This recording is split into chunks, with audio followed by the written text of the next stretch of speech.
ಎಲ್ಲರಿಗೂ ನಮಸ್ಕಾರಗಳು.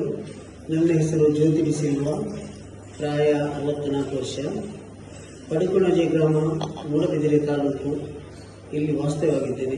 ನನಗೆ ಸಾಧಾರಣ 2006ರಿಂದ ಇಂದಿನವರೆಗೂ ಡಯಾಬಿಟಿಸ್ ಕಾಯಿಲೆಯಿಂದ ಬಳಲುತ್ತಿದ್ದೇನೆ. ಮೆಡಿಸಿನ್ ಮಾಡ್ತಾ ಇದ್ದೇನೆ. ಆಯುರ್ವೇದಿಕ್ ಆಗಲಿ ಬೇರೆ ತುಂಬ ಮದ್ದುಗಳನ್ನು ಮಾಡಿದ್ದೇನೆ. ಲಾಸ್ಟಿಗೆ ನಾನು ಫಿಸಿಷಿಯನ್ ಡಾಕ್ಟರ್ ಟ್ರೀಟ್ಮೆಂಟ್ ಮಾಡಿಕೊಂಡು ಇನ್ಸುಲಿನ್ ಇಂಜೆಕ್ಷನ್ ಬೆಳಿಗ್ಗೆ 24, ಸಂಜೆ 15 ಆಲ್ಮೋಸ್ಟ್ ಅದನ್ನು ತಗೊಳ್ತಾ ಇದ್ದೆ. ಮತ್ತೊಂದೆರಡು ಟ್ಯಾಬ್ಲೆಟ್ ತಗೊಳ್ತಾ ಇದ್ದೆ. ಆದರೂ ನಾನು ಶುಗರ್ ಮೇಲೆ ಕೆಳಗೆ ಅಪ್ ಆ್ಯಂಡ್ ಡೌನ್ ಹೋಗ್ತಾ ಇತ್ತು. ಒಂದು 200, 240, 300ವರೆಗೆ ಹೋಗ್ತಿತ್ತು. 100ರ ಮೇಲೂ ಹೋಗ್ತಿತ್ತು. ಕೆಳಗೆ ಬಂದರೆ ಒಂದು 180, 160 ಹೀಗೆ ಕೂಡ ನಿಲ್ತಿತ್ತು. ಆದರೆ ಒಂದೇ ಥರ ನಿಲ್ತಿದ್ದಿಲ್ಲ. ಆದರೆ ನನಗೆ ಬ್ಯಾಂಗ್ಳೂರಿನ ವಾಟ್ಸಪ್ನಲ್ಲಿ ಇದು ಗುರುಚಿದ್ದು ಒಂದು ನಂಬರ್ ಸಿಕ್ಕಿತ್ತು. ಆ ನಂಬರ್ ಪ್ರಕಾರ ನಾನು ಉಡುಪಿ ಅವರ ಸಂಸ್ಥೆಗೆ ಬಂದು ಭೇಟಿಯಾದೆ. ಡಾಕ್ಟ್ರನ್ನು ಕನ್ಸಲ್ಟ್ ಆದೆ. ಆ ಡಾಕ್ಟ್ರು ಅವರು ಕೊಟ್ಟ ಮಾಹಿತಿಯಲ್ಲಿ, ಅವರು ಕೊಟ್ಟ ಮೆಡಿಸಿನ್ನಲ್ಲಿ ಈಗ 1 ತಿಂಗಳು 6 ದಿನ ಆಯಿತು. ಇದು 3ನೇ ಸಾರಿ ನಾನು ಬರುವುದು.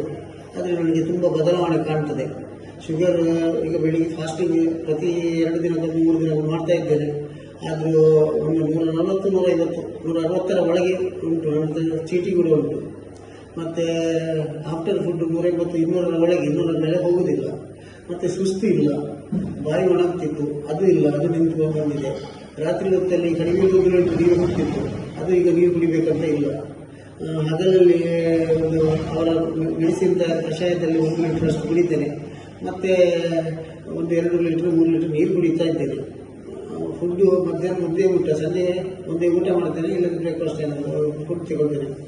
ಹಾಗೆ ನನ್ನ ಫುಡ್ಡಿನಲ್ಲಿ ಮಾತ್ರ ಸ್ವಲ್ಪ ಹೆಚ್ಚು ಕಮ್ಮಿ ಆದ್ದರಿಂದ ಡಯಟ್ ಫುಡ್ ಕರೆಕ್ಟ್ ಮಾಡಿದರೆ ನಿಜವಾಗಿದ್ರೆ ಇಷ್ಟೆಲ್ಲ ಇನ್ನೂ ಕೂಡ ಇಂಪ್ರೂವ್ಮೆಂಟ್ ಬರ್ತಿತ್ತು. ನನ್ನಿಂದಾಗಿ ಸ್ವಲ್ಪ ಏನು ಆದರೆ ಅವರು 6 ತಿಂಗಳು ಟೈಮ್ ಕೊಟ್ಟಿದ್ದಾರೆ. ಆ 1 ತಿಂಗಳಲ್ಲಿ ನನಗೆ ಒಂದು 25-30% ಮೇಲೆ ಇಂಪ್ರೂವ್ಮೆಂಟ್ ಕಾಣ್ತದೆ. ಈಗ ಒಂದು 6 ತಿಂಗಳು ನಾನು ಮಾಡಿದರೆ ಕಂಪ್ಲೀಟ್ ಗುಣಾಗೋದಿಲ್ಲದ್ರೂ ಕಂಟ್ರೋಲ್ ನಿಯಂತ್ರಣದಲ್ಲಿ ಇರ್ಬೋದು ಅಂತ ನನಗೆ ನನ್ನ ಆತ್ಮವಿಶ್ವಾಸ ಹೇಳ್ತದೆ. ಅದೇ ಥರ ನಾನು ಇಲ್ಲಿಗೆ ಬರುವಾಗ ನಿಜವಾಗಿ ನನಗೆ 230, 240 ಹೀಗೆ ಇತ್ತು ಶುಗರ್. ಈಗ 180, ಬಿಫೋರ್ ಫುಡ್ 50, 152, 154 ಅದೇ ಥರ ಆಟ ಆಡ್ತಾ ಉಂಟು. ಮತ್ತು ವೆಯ್ಟ್ ಕೂಡ ಅಷ್ಟೇ. ಇಲ್ಲಿ ಬರುವಾಗ 83, 82, 83 ಆ ಥರ ಇತ್ತು. ಬರುವಾಗ 84 ಇತ್ತು, 83 ಇತ್ತು. ಈಗ ಅದೇ ಥರ 83. ಇವತ್ತು ಕೂಡ ವೆಯ್ಟ್ ಮಾಡುವಾಗ 83 kg ಉಂಟು. ವೆಯ್ಟ್ ಕೂಡ ಇದಾಗಲಿಲ್ಲ. ಸುಸ್ತು ಎಲ್ಲ ಕಡಿಮೆ ಆಗಿದೆ. ಮತ್ತು ಕಣ್ಣಿನ ದೃಷ್ಟಿ ಕೂಡ ಸ್ವಲ್ಪ ಇಂಪ್ರೂವ್ಮೆಂಟ್ ಆಗಿ ಕಾಣ್ತದೆ. ಯಾಕೆಂದರೆ ನನಗೆ ಮೊಬೈಲಲ್ಲಿ ಸಣ್ಣ ಅಕ್ಷರಗಳು ನನಗೆಲ್ಲ ಕಾಣ್ತದೆ. ನಾನು ಇಲ್ಲಿ ಉಡುಪಿ ಬ್ರಾಂಚ್ ನಿಜವಾದರೆ ನನಗೆ ಹುಡ್ಕೊಂಡು ಬರಲಿಕ್ಕೆ ದಾರಿ ಸಿಗಲಿಲ್ಲ. ಆದರೆ ಅವರಿಗೆ ಫೋನ್ ಮಾಡಿ ಅವರು ಗೂಗಲ್ ಮ್ಯಾಪ್ ಆಗಿದ್ದರಿಂದ ಅಲ್ಲಿ ಇದು ಮಾಡಿದೆ. ಮೊದಲು ನನ್ನ ಕಾಲಿನಲ್ಲಿ ಕೂಡ ಪಾದದಲ್ಲಿ ಬಲ ಕಡಿಮೆ, ಒಂದು ಗಮ್ನಲ್ಲಿ ಹಿಡಿದಾಗಿ ಆಗ್ತಿತ್ತು. ಆದರೆ ಈಗ ಸ್ವಲ್ಪ ಅದರಲ್ಲೂ ಇಂಪ್ರೂವ್ಮೆಂಟ್ ಉಂಟು. ಈಗ ಪಾದ ಸ್ಪರ್ಶ, ಈಗ ಕಲ್ಲಿನಲ್ಲಿ ನಡ್ಕೊಂಡು ನಾನು ಕಾಲಿಗಾಲಲ್ಲಿ ತೋಟದಲ್ಲಿ ನಡೀತೇನೆ. ಹಾಗೆ ನನಗೆ ನಡೆಯುವಾಗ ಕಲ್ಲು ಸ್ವಲ್ಪ ಕಂತೆಯಾಗಿ ಆಗ್ತದೆ. ಮೊದಲು ಕಲ್ಲಿನ ಅದು ಯಾವುದೂ ಇದಾಗಲಿ ಮುಳ್ಳು ಚುಚ್ಚಿದ್ರು ಅದು ಮಕ್ಕಳು ಮುಳ್ಳು ತೆಗಿಬೇಕಿತ್ತು, ಗೊತ್ತಾಗ್ತಿರಲಿಲ್ಲ ನನಗೆ ಮುಳ್ಳುಂಟ. ಆ ಥರ ಪರಿಸ್ಥಿತಿ ಇತ್ತು. ಆದರೆ ಈಗ ಇಂಪ್ರೂವ್ಮೆಂಟ್ ಉಂಟು.